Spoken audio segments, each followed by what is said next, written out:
Accused, Mr. Amir, has been charged with murder under Section 302 of IPC. The murder was committed at 3 p.m. on 25th September 1999 in the premises of Kandwa, Ganesh Talai. If the charges are proved, Mr. Amir will be sentenced to death. The prosecution is represented by Ms. Ruchita Joshi and the defense counsel is represented by Shraddha Shah. The trial begins. Okay. On September 2, दोपहर का वक्त था, 2 बजे की बात थी. Mr. Amir denied and discharged under 302 IPC कि इन्होंने ही अपनी वाइफ अपनी धर्मपत्नी का कत्ल करा है. May I call my first witness, Your Honor? Yes. Thank you. जज साहब, मेरा नाम सुमित अग्रवाल है. I am policeman.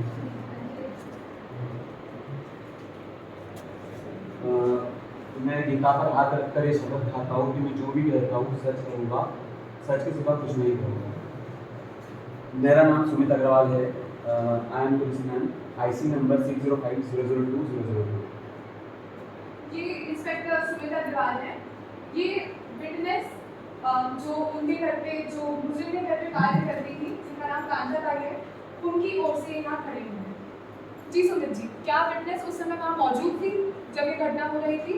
नहीं, विटनेस वहाँ नहीं थी, पर विटनेस को पता है कि वो सब उनके हस्बैंड ने ही करा है. जो मतलब मौत की है अमृता की, वो उनके हस्बैंड ने ही करी है. उस समय क्या घटना वहाँ घट रही थी जो आपको विटनेस ने बताई? 25 सितंबर की रात को, शनिवार की रात को, जब अमृता टीवी देख रही थी और उनके हस्बैंड अमृत वहीं पे डाइनिंग पे बैठे थे. मैं भी वहीं बैठी थी अकॉर्डिंग टू विटनेस. एंड जैसे ही मतलब मुझे नींद आई तो मैं बेडरूम की तरफ चली गई.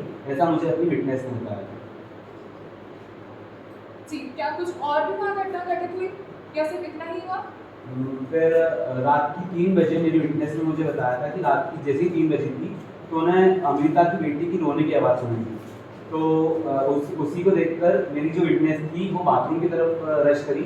देन जैसे ही वो बाथरूम में पहुंची तो वहाँ उसने अमृत और अमृता की लड़ाई की आवाज़ सुनी थी. जैसे ही लड़ाई की आवाज़ सुनी तो वो डर के कारण घर के बाहर चले गई और कार के पीछे छुप गई. क्या आपकी विटनेस ने वहाँ मौजूद होकर कुछ नहीं करा? नहीं, मेरी विटनेस वहाँ नहीं थी, पर उसने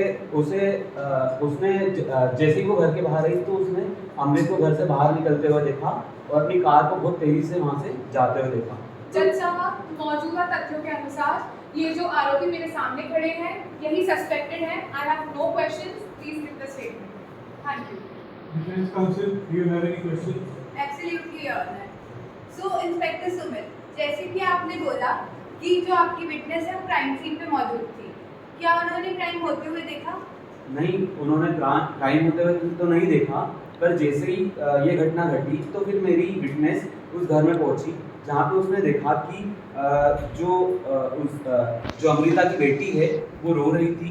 और वो जैसे ही ऊपर गई तो उसने एक पूल में अमृता की लाश देखी और उसके साथ में एक चाकू देखा जो कि खून से लगता है.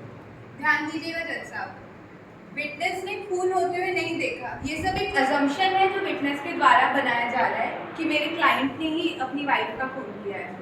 तो क्या आप मुझे ये बता सकते हैं कि जब विटनेस घर के बाहर चली गई तो उसे कैसे पता है कि मेरे क्लाइंट ने ही अमृता को चाकू मारा है?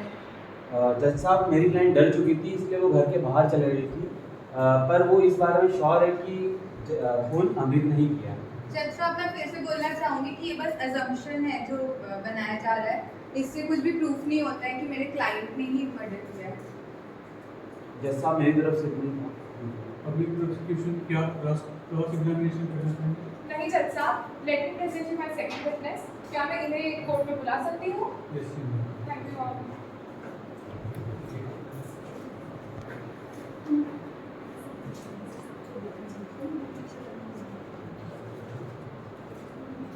मैं डॉक्टर राबिया कसम खाती हूँ जो कहूँगी सच करूँगी.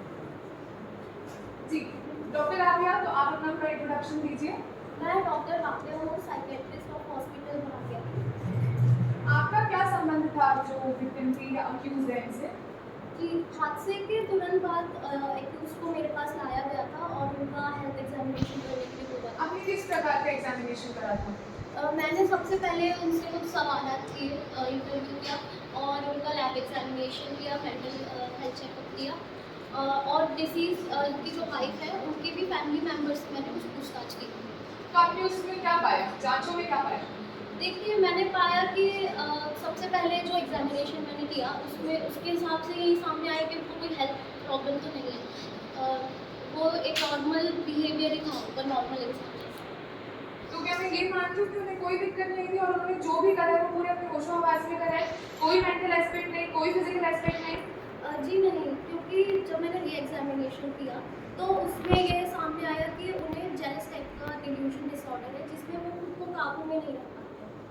तो क्या मैं ये मानूं कि इन्हें एक ऐसी बीमारी है जो काफ़ी रेयर है, कहीं नहीं देखी जाती और इनको हुई है? जी, ये बीमारी रेयर तो है ही, सिम्टम भी रेयर है इस डिल्यूजन में। नॉर्मली पेशेंट्स को नहीं होता है, लेकिन देखने को मिल सकता है। अच्छा, Defense counsel, do you have any questions? Yes your honour. Okay doctor Rabia, तो मुझे आप पहले बताइए कि आपने अपनी डॉक्टरी की पढ़ाई कहाँ से की है? जी, मैंने खंडवा मेडिकल कॉलेज से खंडवा? छोटा शहर जान पड़ता है डॉक्टर साहब जी। जी, छोटा सा वो है, लेकिन बहुत सामने तारीफ है। तो डॉक्टर साहब ऐसे क्यों हुआ कि आपको मतलब खंडवा से पढ़ाई करनी पड़ी? आप मतलब किसी बड़े कॉलेज से भी कर सकते थे। जी, मेरे नीट के मार्क्स के हिसाब से। अच्छा, मतलब आप ये कहना चाहती हैं आपके नीट के मार्क्स कम थे इसलिए आपको खंडवा जी जाना नहीं, कम नहीं थे। ये questions केस को कैसे justify करते हैं?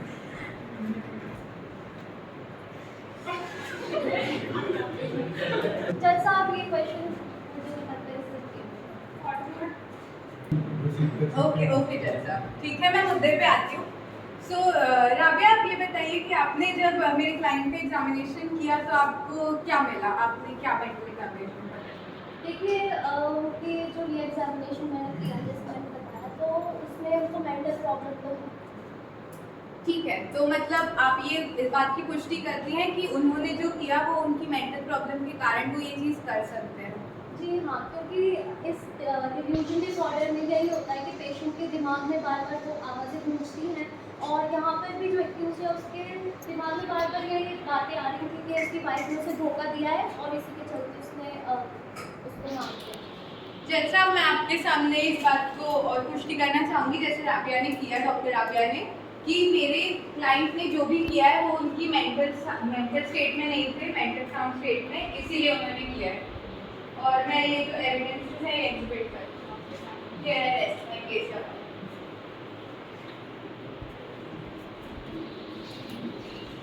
Thank you.